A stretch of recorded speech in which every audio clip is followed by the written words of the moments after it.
Shabbat Sholom. I want to start this morning by sharing with you a story.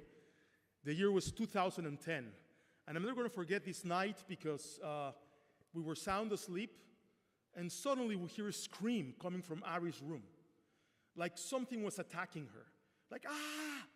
So we run to her room, and we find Ari completely covered in her blankets, and Josh was standing next to her with a pair of ping pong balls in his eyes that were fluorescent.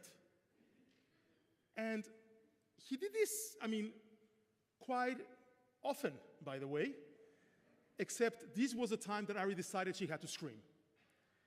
And honestly, once I got there, I started laughing. How can you not laugh? But the truth is that not only when you were children, but also when we grow up, right? Night can be terrifying. Darkness can be terrifying because you feel so vulnerable and you don't know what's going to attack you and from where. And the idea in science about why we feel vulnerable at night is very simple. We never evolved to be predators at night. Human beings are day predators. There's animals that are night predators.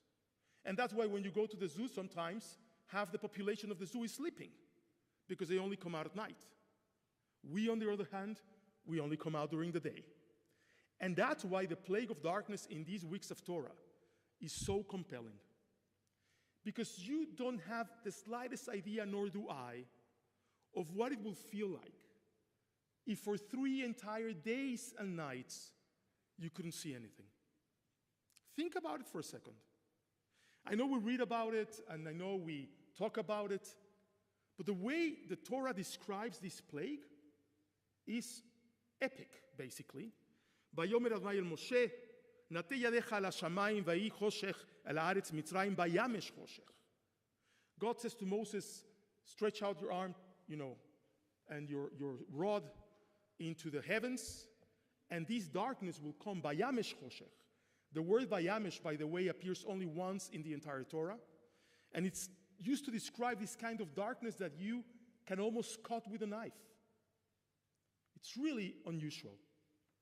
And so, we begin the description of one of the darkest moments in the history of the Bnei Israel, except we actually could see, which is remarkable. There was darkness all over the land of Egypt, except in our homes. And of course, throughout time, we again and again as a people go over this question, how was this plague possible? And mind you for a second, we are obsessed with trying to understand the plagues, right? Have you ever talked to a Christian about the plagues, by the way? Darkness is darkness, locusts are locusts, the river turns red with blood. Okay, God calls us all that. We as Jews are never satisfied with the pshat of the text. We're never satisfied with reading only what the text says. We make documentaries, we make movies, we try to explain why the water turned red, maybe there were algae, how the older frog came out, maybe there was a virus, right?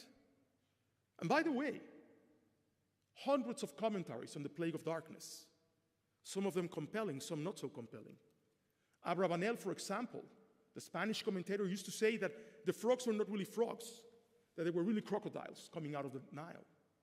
So throughout the generations, we've tried to explain these plagues. But why? Why can't we just say, this is what God did? He turned the day into night. Why can't we just say, this is what God did? He filled the land with frogs. Because God, by the way, in Parashat Bo, gives us the example that redemption is not entirely divine. And so we become obsessed with the idea that we need to have a hand in it. Look at how it begins. Bo el Paro, go to Pharaoh and tell him, because I have hardened his heart. And God hardens his heart so that Moses and Aaron have a chance to go and plead for the Israelites and plead for our freedom. It's not God alone. God sends a clear message. Without you, I cannot do it. That is what redemption means to us. And that's why the plagues cannot be entirely supernatural. Because even though God is supernatural in origin, we don't really like that idea because of God's own example. God has shown us, without us and the concept of shutafut, of partnership, there can be no freedom, there can be no redemption. Look at our story, look at our history, look at Israel. This is why a plumber turns into a tank commander and a teacher becomes a paratrooper captain and an accountant becomes a pilot. Because we need to have a hand in redemption. This is the example of the Torah. So how do we understand the plague of darkness if it's not entirely divine?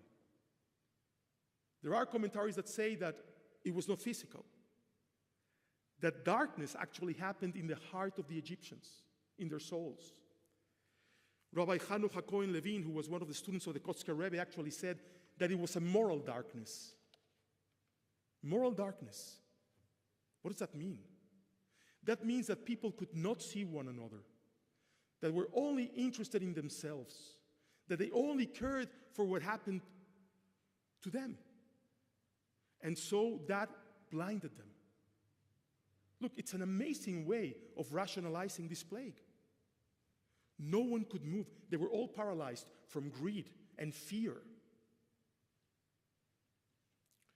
Now, I don't have to tell you that for the past 15 months, we've been suffering our own very, very special plague of darkness. And many of us, and I'm assuming the majority of us, felt paralyzed, not because of greed and selfishness, but the opposite. We didn't know what to do. When we saw our brothers and sisters taken to this hell, and our young men and women dressed in green again to fight a war that they did not want, we experienced a plague of darkness. And in contrast to the Egyptians, the only way to dispel that darkness was to actually see one another, to really see each other, to be there for one another. Look at what happened here, the amount of funds that were raised. How many of us went to Israel? How many of us understood the only way to see again is to be there with our brothers and sisters? It was an incredible experience. You know, I was talking to Larry Dorf a couple of minutes ago, and a couple of weeks ago I went to Siena, and I did the Hanukkah lighting. It was actually a very nice activity, and a woman came out of the blue and told me, you know, you should stop talking about October 7th. Enough is enough. And she says to me, you know, I used to be a president of a shul in the San Fernando Valley, and I don't appreciate the way you speak. And I said to her, well, maybe you should go back to the San Fernando Valley. For the first time in my life as a rabbi, I actually said that to another human being without fearing for my own position or life or mental wellness.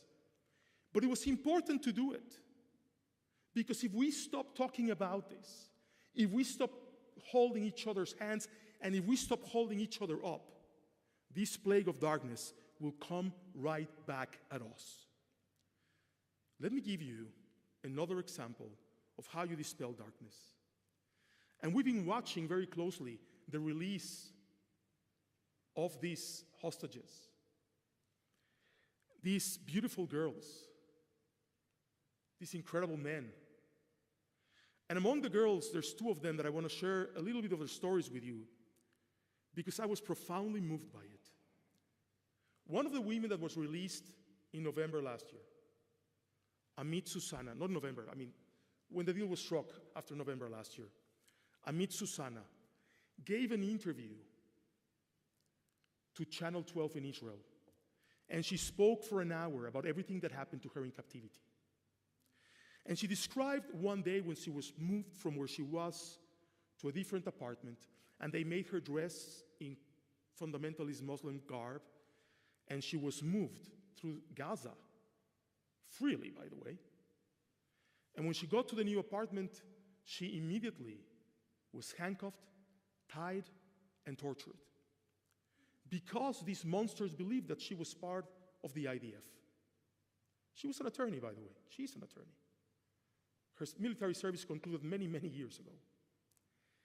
And in that same apartment with her were 3 of the Tatspaniot, of the lookout girls that were just released. One of them was Liri Albag.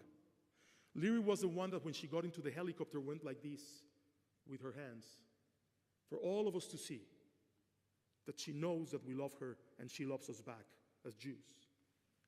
And according to Amit, Liri went to the captors, to the Hamas terrorists, this 19-year-old girl, and looked at them in the eye and said, "You are monsters. This woman is not a soldier. Stop torturing her. How are you going to face God," she said to them, "if you keep on torturing her and treating her like this?" Because they threatened to kill her if she didn't tell them the truth, whatever they thought that was. And according to the story, they removed the handcuffs and they didn't kill her because Liri interceded.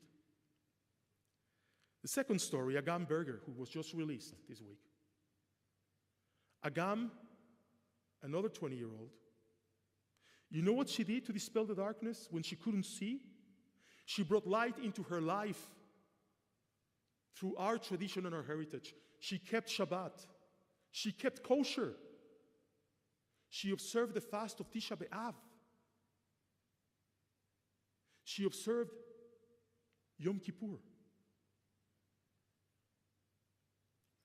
The resilience of these young women is something that can light up our lives for years and years to come. It can dispel the darkness, not momentarily, for entire days and years of darkness. And now, let me just touch on something else that has to do with darkness too. On October 7th, there were plenty of Thai workers on the Gaza envelope to go around. And by the way, if you're wondering why are the Thai workers in Israel, any given year there's 30 to 40,000 Thai workers in Israel. They were first brought to Israel because we had to stop employing Palestinians as farmers because we couldn't trust them. This started after the Second Intifada. And by the way, the United States can really learn something from the way we do this in Israel. I actually had a conversation with former Governor Sandoval about this. They give them work visas, and by signing their work visa, they rescind the idea that their children, if they're born in Israel, could be Israeli citizens. But all they want is to work and bring money to their families in Thailand. And we allow them to come, and we allow them to leave, and we allow them to come back. And by the way, there's amazing Thai food in Israel these days. Okay? So these Hamas beasts went into the kibbutzim, and one of the stories that's emerging now is that I couldn't believe. I unfortunately watched those 42 minutes of raw footage, and you can't understand the amount of torture and murder that they unleashed on these poor Thai workers. Many of them were decapitated. And you have to ask yourself, why would they do this to the Thais? Well, the idea is they took their place working the fields. They replaced them. But how did they get them to open the door? The Thais speak not Hebrew and not Arabic. Well, Hamas was calling them in Thai. They were telling them, "We're here to help you. Nothing's going to happen to you." And they repeated this constantly in Thai until they came out of the rooms. And then they took them. Now, I tell you the story today because there is 5 Thai workers that were released this week. And I'm ashamed to admit that none of us know their names. I'm ashamed to admit that we didn't have their pictures out there. Luckily for us, darkness for us is not a moral plague. And the state of Israel made sure that before any other men came out, these 5 Thai workers were released. Because we owe it to them. Because they're part of us. Tena Ponsak, Satyan Suan Kaham, Sriaun Wachara, Setao Banawat, and Rumnao Surasak. These are their names. And for better or for worse, their destiny was cast with ours. And they too lived in darkness. And if you looked at their faces with the Thai flags displayed, it was a moment that brought tears to my eyes, because their only crime was being foreign workers in a foreign land trying to feed their families. Which is a story that, by the way, resonates with me tremendously. The United States, rightly so, by the way, has begun the deportation of students, foreign students that are here on visas, that acted against the United States or Israel during the past 14 months.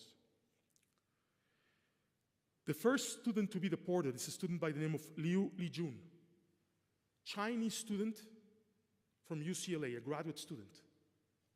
And you have to ask yourself, what is a Chinese student doing advocating for these monsters of Hamas? She could be advocating for Hong Kong or Tibet or the Uyghurs.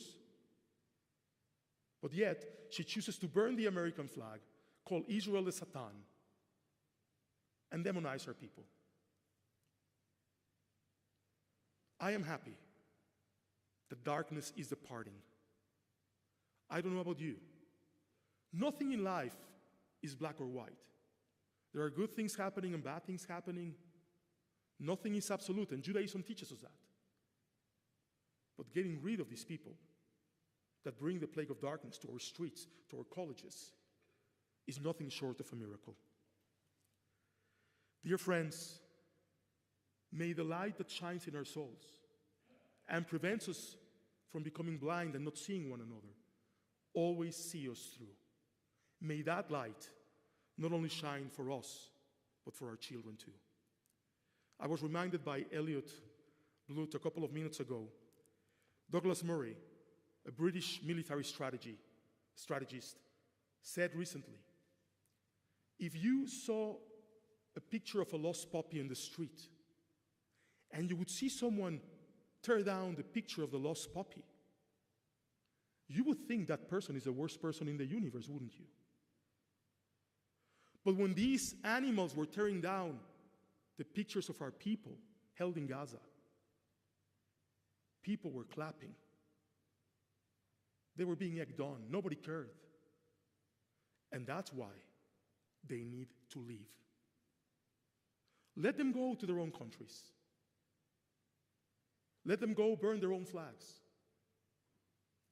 Because here, we are about light and not about darkness. Shabbat Shalom, Mevorach.